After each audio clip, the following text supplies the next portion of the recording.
Hey everybody, I'm Erica Carlson with Bricks Real Estate, bringing you another weekly market report, in particular for Wright County, but we're going to talk about the Twin Cities Metro. So whether you are thinking about selling your property or you're thinking about buying one, I think that you'll find this information helpful. Later in the video, I'm going to bring on a special guest, Molly Zimmerman from Bell Mortgage Bank, to also talk to us about new construction loans and whether it's worth getting pre-approved before you start looking at new construction or whether you should wait to talk to the builder and see what incentives they have. So without further ado, let me share my screen. So it's December 13th, and I wanted to start with the Twin Cities market report at large, just to show you generally how things are moving. You can see our market meter is putting us at a 3.47, and to give you further understanding of what that number means is that we are in a buyer's market at this time. So if you were selling a house, it might be taking a little bit longer. You might be noticing people asking for price reductions or some sort of concessions. This would be typical in what we call a buyer's market. We just generally don't predict that this is going to last much longer. After we get through the holidays, we imagine that market meter will move back up to more of a stable, equal market or even a seller's market, as we have a lot of data showing that applications on mortgages have gone up significantly in the last few weeks. And so it's just between seasonality and people applying for mortgages, we are predicting a pretty hot spring. Of course, I never know. I don't have a crystal ball. As your eyes continue on the screen, you'll see for the Twin Cities, 38.7 is the median market days on market, but that's pretty similar to Wright County. It's not that much different. I'll show you that in a moment. The big thing to notice is that over last year, we're down 4.3% on our inventory, which should come no surprise to those of you who have seen my videos before. We are just down. Like there's just not as much to buy, and we'll look at that a little bit more carefully. And then lastly, for this screen, the interest rates are hovering around that 7.25. Of course, there's variables, depends on what type of loan you get, depends on your credit score. There's too many variables. So these are just base rates, no discount points, just general information. So of course, you want to talk to a lender that you trust and like and see what they would say for your particular situation. That there's no guarantee in that. So let's just move through this very quickly. And overall, our inventory continues to slide down this week. You can see the last 3 weeks on my screen. With or without contingencies, we're at a very low time. There's absolutely no surprise. A lot of people who reach out to agents will tell them to wait until after the holidays. So if you are out there house shopping and you think there's nothing to choose from, you're not wrong. There's just not very much options. And it's going to continue to slide down as we get closer to the holiday. And then it should pop up after, the last week of December. Notice TNAs has gently gone up like a hill here. Not like it's nothing significant. So TNAS stands for temporarily not available for showings, which means the agent or the seller has made a decision to just pull not the house isn't off the market completely. It means you can see the pictures, you can see it's there. They may be in the middle of negotiating with somebody. There may be a problem with the house and they're fixing it. Or maybe it's just because of the holidays and the seller says, let's just take a break. Rather than canceling the listing and relisting it, they're just putting that pause in it. And that's what TNAS means. If you ever run into that term and you're not sure what it means temporarily not available for showings. Last year, I think it was hovering around 25. So I guess we might see a little bit of an increase as we get closer and closer to the major holiday of Christmas, right? Pendings have gone down. They continue to slide down. There's no surprise. There wasn't as many people out there house shopping in November. So of course, we don't see as many pending at this point in time. I do think we're going to see a little tick up after, so wherever the 30 days is from Thanksgiving. So maybe the end of December, I think we might see a little tick up, but I could be wrong. That could be just anecdotal on my part because I noticed people kind of came out in full force around Thanksgiving to go house shopping. Again, there's no snow on the ground, so this is helping people continue to home shop. When it was snowing on Saturday night, I thought, wow, here we go. The snow is going to come and real estate sales are going to slow down even more, but it melted. It's not there or not outside of my window at least. So I think it's going to keep things going. And then lastly, closings picked up a tiny bit, but nothing remarkable. As we look at further data, December 13th, not much of a change. If you've got a house on the market, you would expect about 2 showings a week, maybe 3, depending on what you're selling, what your price point is. My data is based on 250 to 500K, just Wright County. If you're in Hennepin County, it's a little bit faster paced at 3 showings a week. That's been very consistent in Hennepin County for a long time. Again, that's slow. That's very, very slow, very, very predictable. And then notice days on market, our average is 40. Now, I cannot explain why the median jumped to 27. All I can think of is because I'm only looking at pending sales that maybe what came on the market was very attractive, maybe very move-in ready. And so it just didn't sit on the market as long as the previous houses. I don't know, hard to get into those nuances. So on my screen, you are seeing kind of like a website that I just create for clients that I work with, and it's in regards to new construction. And this is something I'm happy to share with you if you are looking at new construction and want further information. And it's technically, you could probably Google all this information, but I just have it in one collective spot. So, um, if you want to reach out to me directly, I will share this. You have my new construction guide, which is a book that goes in much further detail than this website. It's kind of just grabbing random things. I have the same information in video form. If you check out my YouTube page, you will definitely find those videos about new construction. Short version with the home buyer process, buying a new construction house is just like buying any other house. It's the same process. Keep it simple, in terms of understanding that. So if you understand the transactional components of new, regular or any old kind of sales, you understand it for new construction. This is talking about why a realtor is essential. Remember, when you walk into a builder's office, the model home, and you say, I want to take a look at this, and you have no agent, then you are basically representing yourself, kind of like going to court with no lawyer. The builder's agent does not represent you. They have the interest of the builder in mind, not you. Now, I'm not saying that they're bad people or, that it's shady or anything like that, but you are not getting your own representation, and it does not save you any money not having your own realtor with you. So when you set up that first meeting, it's Saturday, you're bored, you're driving around town, pick up the phone and call your realtor and see if they can meet you. You are not wasting their time. This is a much better way to do this than going and introducing yourself to the builder, looking at all these houses.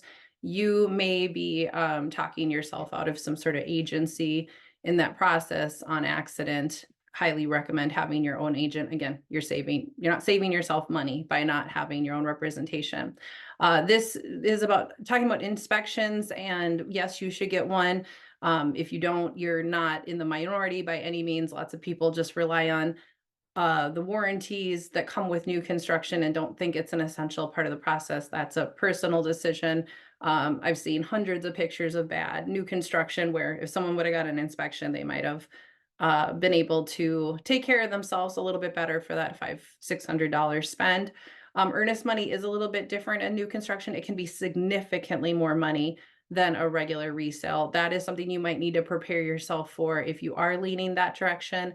Just some information on, things you can avoid in the process, things that you need to know about contracts. So again, this is something I'm happy to share with you if you're interested in new construction. I know a lot of people, they know that that's the route they want to go. They're not interested in resale. And so we can completely focus and talk about new construction and just leave everything out if that's what's intriguing to you. There's levels of new construction. It's not just customization. It's not just spec homes. Spec homes are the ones that are already being built, where you go out and you say, can I customize this? Sometimes they yes, sometimes they say no. It kind of depends on where they're in the build process. Uh, but here's the good thing. It does let you be pickier. Lets you be choosier in a lot of cases. And it's definitely new, which is very appealing to most of us. So without further ado, I'm going to bring Molly in to talk about whether you should be exploring the option of the lender that is connected to that builder, whether you want to explore your own, and the pros and cons of both those things. So just give me a moment to bring Molly on. Everybody, I've got Molly here from Bell Mortgage Bank. I told you she was going to talk to us today about pre-approvals and new construction, which I think a lot of people like to skip this step and just go talk to builders. And what we wanted to just have a brief conversation about is it worth getting a pre-approval set up before walking into any builder kind of spec neighborhood. We see them all over the Twin Cities where you can just walk into the office, check out a house, and then a lot of people think, well, I'll deal with financing later, which is understandable, but I guess I wanted to bring light to the power of having that pre-approval. What are your thoughts on this topic, Molly? I mean, I think there's a lot of power in getting, obviously, you should get your pre-approval up front before you even step foot into a house, be it new construction or existing, because that's really going to set the groundwork for what can I afford, like what's Yeah. doable and looking in the right price range. So, I mean, I think getting a pre-approval from an outside lender is just as important as looking at the builder's lender if there's an incentive. Absolutely. And I think that's where, like, I see people like on Facebook groups, or they'll reach out and they'll say, well, who has the best incentives? And it's, to me, it's like a little bit like putting it, like going too far down the road, when it's like I'm back here going, well, what's your budget? What's your loan type? I know people love to shop for houses. So I just feel like the bad guy going, no, no, no, what about financing first? And I'm sure you feel that every single day of your job. I do. And I mean, when it comes to the incentives too, like something can sound really good and draw you in, but you Yeah. do need to see the full picture, because I've also run across, builders where maybe they offer a great incentive to use their lender, but I found their lenders' rates and costs are much higher. Right. So what is actually the best deal? I think the only way you're going to know that is by, you got to test the waters. Try it, try an outside lender, try the builder's lender, and do a, apples to apples comparison to see what actually is the best deal for you.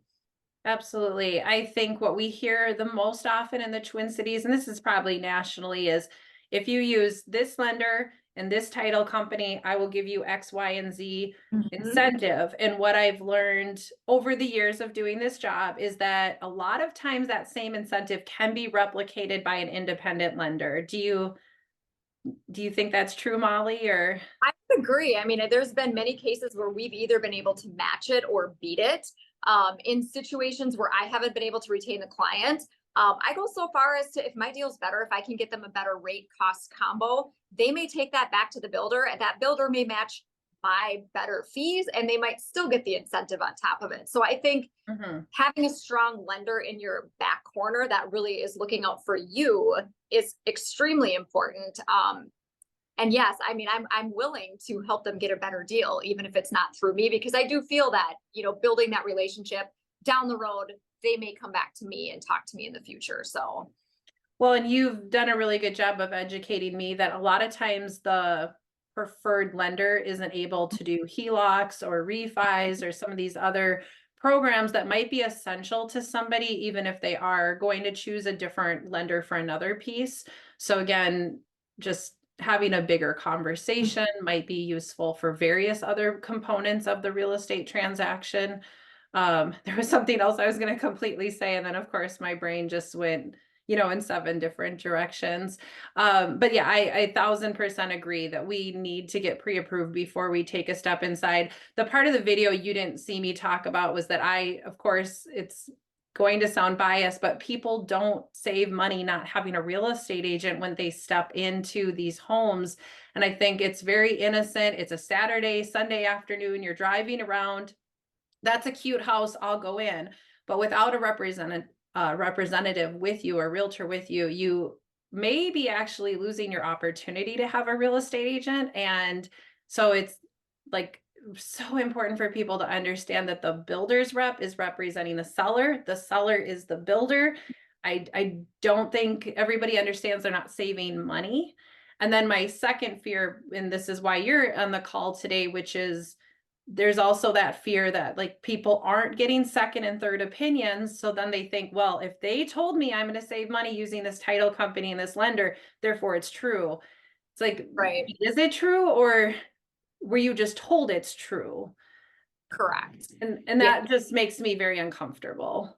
Yeah. And I mean, I think it's good if you have a reputable lender that's just willing to do that assessment with you. I mean, I'm super transparent if I have a client, although I'd love to work with every single client. Yeah. Um, their best interest to go in a different direction, I am 100% supportive of that. I want that for them because I think that is best for their financial situation. And again, like my business is building relationships with people and being a source that they can continue to come back to. So I think it's just a way for me to, you know, maybe not get that one transaction, but like we've built a relationship. We'll talk again in the future. So Yeah, exactly. I know I'll just kind of finish on this note. This spring I helped a family member and I just said they really didn't want to use the builder's lender. And I just said, just pause, give them an opportunity. This is a national builder, a name everybody would know. It's like, well, you know, they had a past experience with another national builder where they realized in hindsight they should have never used that lender. That they didn't save any money. There was no spiff. There was nothing better. In fact, they were angrier because they found out they spent more and they didn't want to make that mistake again. So I said, well, let's just pause and give mortgage company A a chance because they're saying we're going to give you this spiff or rebate or whatever terminology they use. And then they went back to their private lender and you know, I never saw the numbers, but they did not end up using the national builders lender, even though and I guess this is a conversation for another day. There were some escrowing things that came up by using that is something we can always talk about with individuals. But overall, I think that they were very happy not using the national lender. And so I'm just imploring people, I guess, to just like slow down and make sure that they're doing what's best for them. And that's what this whole conversation's about today.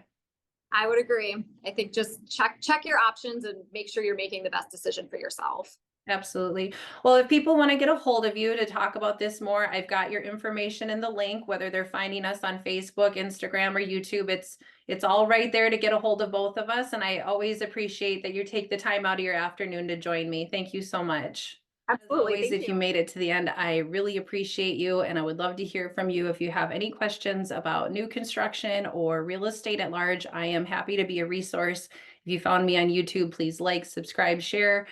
Facebook, same. I do hope you follow along for other real estate information. Have a fantastic week. Thank you.